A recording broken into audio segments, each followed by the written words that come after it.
Conflict is uncomfortable, it makes your heart race your hands. Shake your mind, spin you. Want to ruin her? Maybe you want to fight hats. Human that's mortal, but avoiding conflict doesn't make it go away, it just makes it worse because conflict is part of life, part of growth, part of change. Question isn't how to avoid it, question is how to handle it, because they don't handle it well. The attack, the shut down, the stop listening, the let their emotions take over, and the result. Nothing changed, no one learns, no one.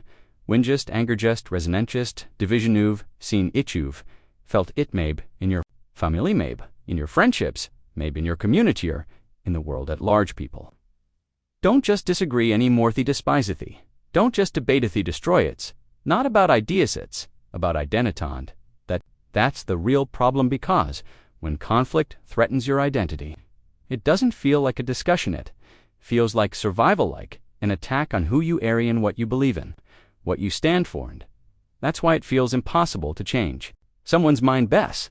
They're not just protecting an idea, they're protecting themselves, and you're doing this a meso. How do you break the cycle? How do you argue in a way that actually works? Not to win, not to dominate, boot, to understand. Grow to find truth, because conflict doesn't have to divide. Use it can make us stronger if we do it right. First step, understanding what's really happening, because most arguments, they aren't about factacy, aren't about logic, they're about something deeper, something emotional, something personal. That's why debate spirally, people get defensive.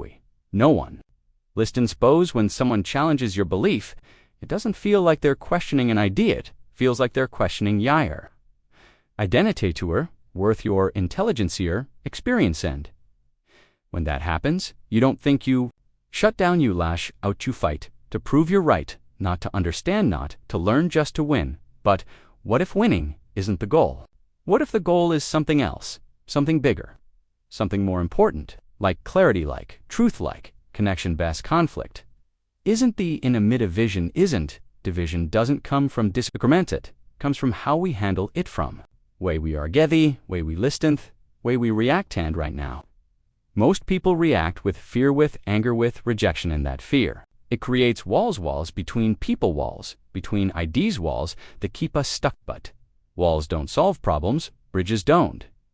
If you want to build a bridge, you have to change how you see conflict, note as a battle, but as a conversation, note as a threat, as an opportunity to learn, to grow, to find common ground. Echoes.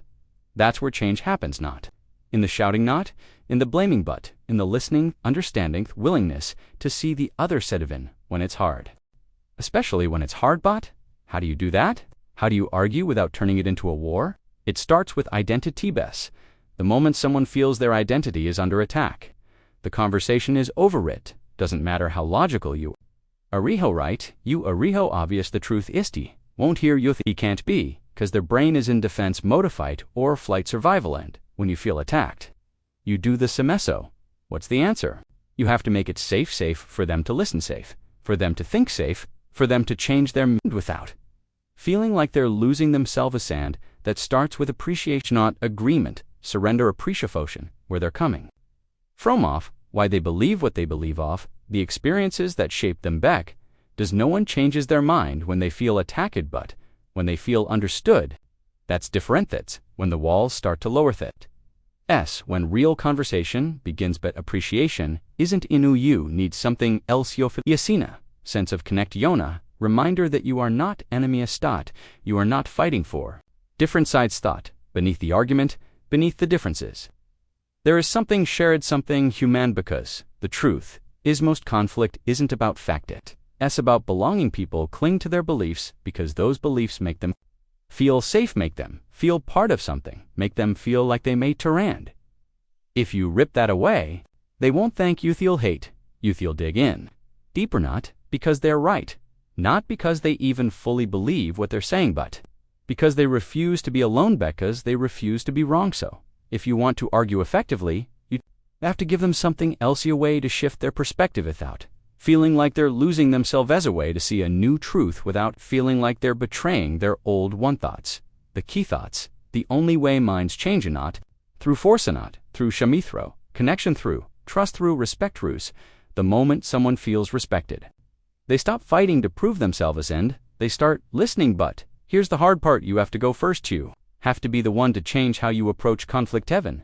When they don't, Evan, when they attic, Evan, when they refuse to listen back. Someone has to break the cycle, and if you're waiting for them to do it first, you'll be waiting for a verse. So you have a choice: keep arguing the old way, keep turning every disagreement into a battle, keep walking away frustrated, unheard, unchanged, or try something different, something harder, something better. It starts with listening. To respond that to argue back just to understand, because most of the time, people aren't really arguing about what they think they are. Rethax surface iswe politics Roshanin are just the symptoms underneath. There's something deeper for penerdent need to feel sina, need to feel righta. If you don't address what's underneath, you'll never fix what's on the surface. So listenet just to the words, but to what's beneath them. The emotionth first need beckas. When someone feels heard, they don't just hear you back. The trust you and trust. That's the foundation of every real conversation. With it, you're just talking at each other. With it, you're talking to each other, and that changes everything. Because when trust is there, egos soften, defenses lower, walls come down, and suddenly there's space for new ID, space for growth, space for real understanding. And that's how change happens, not in the heat of battle, not in the roar of an argument, but in the quiet moment when someone feels safe and ought to see things differently.